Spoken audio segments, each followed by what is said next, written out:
unusual battle between the group that released this, or at least one of them, and WikiLeaks. Yeah.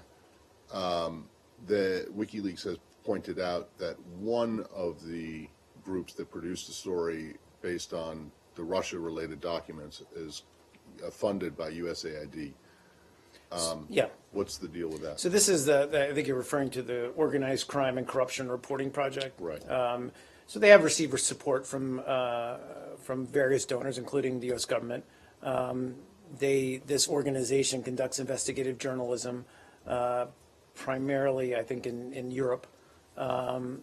Obviously, these are the kind of organizations that USAID has and continues to fund, but not specifically for, to go after any particular government, but or any particular individual, but simply to conduct what we're supporting here is the conduct of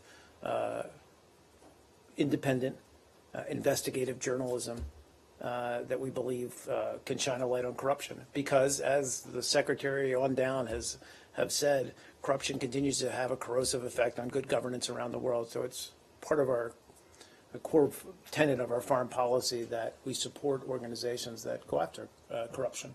Do you believe that these leaked documents show corruption?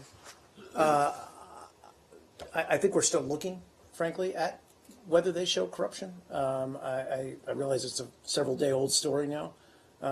We talked about the fact that Treasury OFAC would actually look into some of these allegations or some of the content of this, and that is their writ to do so. I don't have anything to pronounce today, though. All right. Because there was a USAID-funded organization that was involved, did you guys have any prior notice that this was coming? Not to my knowledge, no. No. I just don't know. I personally, when I say not to my knowledge, I personally do not know. USAID, and I'm not aware. So, Matt, I'm not aware that we had any prior knowledge. Has given money for a variety of things, some of which some people believe are kind of suspect, such as the whole Cuban Twitter or whatever it was, the Zinzeo or what, I can't remember the name of it. But